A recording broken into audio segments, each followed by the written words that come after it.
Escritor. Atua como palestrante e arte educador nas áreas de literatura e produção cultural. Cofundador do coletivo literário Sarau Elo da Corrente. É membro atuante das literaturas periféricas da cidade de São Paulo. O programa Versos Livres de hoje tem o prazer de apresentar o poeta Michel Iachini.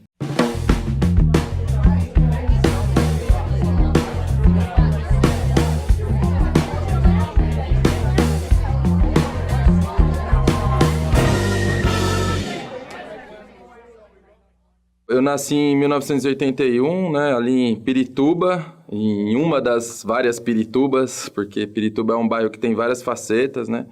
Desde de regiões que são mais para mansões, outras que são... Antigamente era mais rural, porque lá é recortado por rio, que é um rio poluído, né? Córrego Ribeirão Vermelho, mas que tem as memórias dos meus antepassados ali, avós, e dos meus pais também, que ali era um rio que tinha peixe, que as pessoas pescavam e tal. Então eu sempre fiquei ali pensando na possibilidade de nadar naquele rio. E Pirituba depois fui entender que é uma terra mesmo que vem de povo indígena, que ali tem muita história de vivência positiva, mas tem muito sangue derramado ali também, né? Quando eu vejo aquele rio poluído, hoje eu faço o signo também que ali tinha casarão do Afonso Sardinha, ali perto, né? Dentro do Pico do Jaraguá, que é o nosso quintal. Pensar que esse derramamento de sangue não para... Porque a gente cresceu, eu tenho memórias a partir dos anos 90, e naquela época era muito difícil você ver gente atingir 30 anos de idade, por exemplo, somente os homens, né? Quase ninguém atingia 30 anos, assim. Mas foi ali também que eu aprendi, por exemplo, a ter um convívio que também tinha a ver com a minha família, principalmente por conta do meu pai e do meu avô. A gente sempre ia num terreiro do bairro, principalmente nos terreiros de Umbanda, e era ali que eu comecei, hoje eu tenho a ideia que é ali que começou a minha versação, ali que começou a minha poesia. Ali que eu comecei a sentir os ritmos no corpo e que cantar junto, cantar as cantigas. Hoje eu entendo que isso que é a minha poesia. A minha poesia estava lá, morando ali já.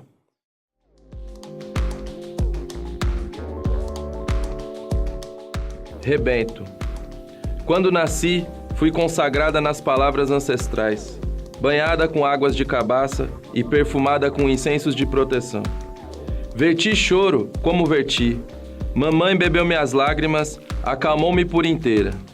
Depois, enrolou-me numa capulana, ergueu-me sobre o seu turbante e disse em tom de trovoadas: Tu serás capaz de navegar os céus, repousar nas nuvens e beijar as estrelas. Triunfarás sobre qualquer injustiça, pois é herdeira de um destino livre. Eu não tinha convívio de livros em casa, né? Meu pai e minha mãe, eles tiveram... Na época, minha mãe agora já terminou o ensino médio, meu pai também é um cara que tem um conhecimento, mas não a partir da escola, né? E também como não tinha uma história de família com os livros, então na minha casa não tinha livros. Então a minha irmã, ela sempre me incentivou com os gibis, né? Seja os gibis infantis ali, Turma da Mônica e tal, ou também com os gibis de terror que ela sempre pirou, né? Da Misa, Criptas do Terror, Monstro do Pântano... E depois, quando ela percebeu que eu já estava numa outra fase, ela começou a entregar para mim Angeli, Laerte, Med. E aí que eu fui tomando gosto, né? Narrativa curta, gibi é uma coisa que eu acho que tem a ver porque tem o visual, então atrai também. Ela foi uma das pessoas. O que antecedeu também, além dos quadrinhos, nessa ideia do movimento punk, é que o meu pai, além de um bandista, ele também era do movimento punk. E a gente, às vezes, desconexa um pouco a periferia do movimento punk, porque está muito ligado ao hip-hop, e que bom que é assim também. O hip-hop é fundamento. Mas sempre teve, né, nas periferias, os anarquistas, né? A galera que colocava texto na jaqueta, né? A galera que trazia os zines. E que em qualquer som que você ia, seja numa garagem, seja na rua, ou seja num lugar central, zine. E ali começa a despertar texto que já tem texto que te instiga a pensar mesmo na estrutura que você está vivendo. E aí você vai buscando. Você vai entendendo que ele, você viu uma citação lá do Bakunin, você fala, vou nela. Daí você descobre o autor. E eu fiquei, então, agregando essas coisas que tem a ver com ancestralidade, mas também tem a ver com quem está tentando fazer revide ao sistema. E acho que isso fundamentou mesmo para depois eu escolher quais eram os livros que eu queria e quais eu me identifiquei, né?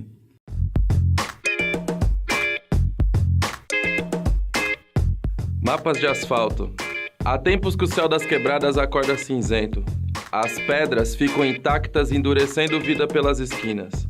A esperança passa como ventania pelas ladeiras. e o asfalto grita, denunciando mentiras vencidas. São heranças de uma cidade açoitada em silêncio. Nos mocambos de hoje, germina a resistência do amanhã. Em cada quintal um trançado, autoestima se firma. No olhar da molecada, vejo uma trilha sedenta de histórias. É batuque, rodeando as intenções, cravando horizontes, grafitando nos muros poemas da nossa virada, declamando a ação, sacudindo vozes, e na espreita das ruas ecoam as rimas, num versar ritmado de redenção.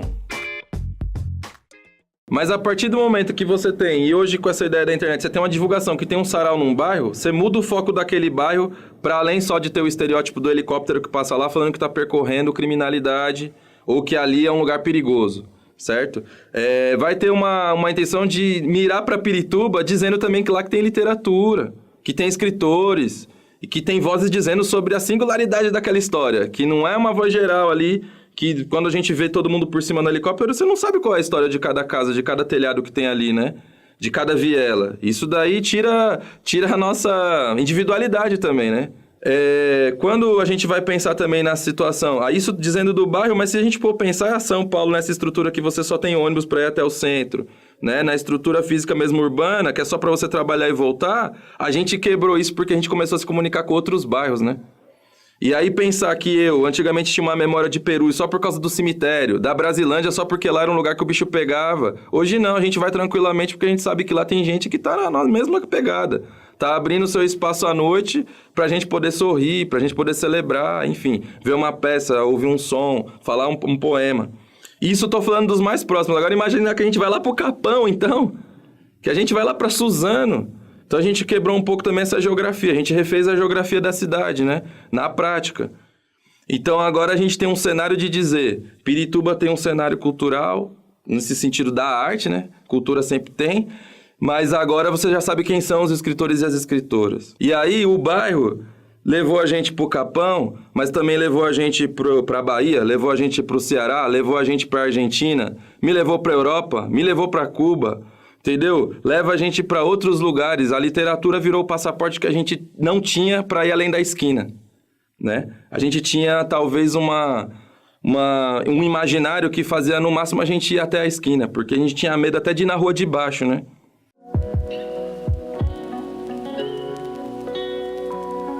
Pretícias.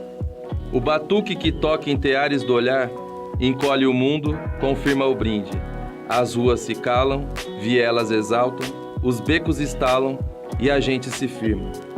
Minha mão na sua, seu corpo no meu, declama, sou sua, escrita no umbigo. Escalo seus vales, extremos tremores, amora nos lábios, mergulho em sabores. Pouso em segredos, provoco arrepios, lambuzo no caldo, atiço seu lírio. Nas beiras do toque, quentura em pretícias, no suor da janela, escorrem as carícias. Na ilha me chama, cavalga tua chama, destinos da noite no nosso aconchego. Todo mundo faz poesia. Agora, se escreve poesia ou não é outra história. Só que nesse sentido eu percebi que tem pessoas que já estudam e têm um conceito sobre literatura e que é possível trocar com elas também. Até para você também trazer outras formas de dizer sobre o texto. Por exemplo, quando eu passei a ter esse contato com as pessoas que também já têm estudo e com a literatura, que são pessoas devoradoras de livro, principalmente na ideia da academia, enquanto academia de letras, a gente percebe que eles têm um filtro para poder pensar poesia, para poder pensar contos, crônicas, enfim, toda a literatura. E esse filtro, a gente não cabe nele.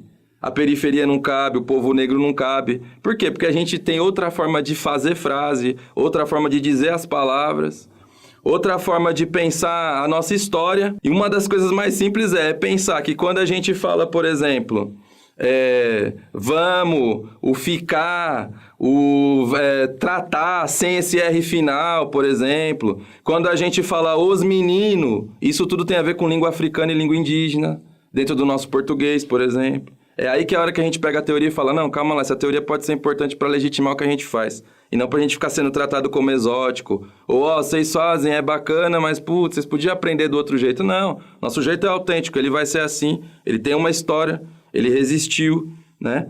Então, os leitores são essas pessoas que eu acredito que pertencem a esse caminho que eu estou dizendo, mas não lê, ou que não tem costume, e que é aí que a gente está no dia a dia do sarau fazendo. Mas só que assim, eu quero que o meu texto também chegue no Iraque, eu quero que o meu texto chegue na Índia, eu quero que o meu texto chegue no Japão. Não tem limite, assim. E eu quero que ele chegue lá para as pessoas poderem ter uma troca comigo. O que será que acontece num imaginário de alguém que nasce em Pirituba e que pode escrever sobre Pirituba, mas pode escrever sobre o que ele quiser. Essa é a ideia. O meu imaginário pode ser a partir daquela experiência, mas assim, a minha criação vai além, né? A minha criação pode dizer sobre qualquer coisa. E se eu estiver comunicando com leitores do outro lado do mundo, que seja, que assim seja. Acho que nesses fluidos a gente vai mudando a nossa criação, mas também vai propondo que outras pessoas tenham acesso ao nosso imaginário, assim.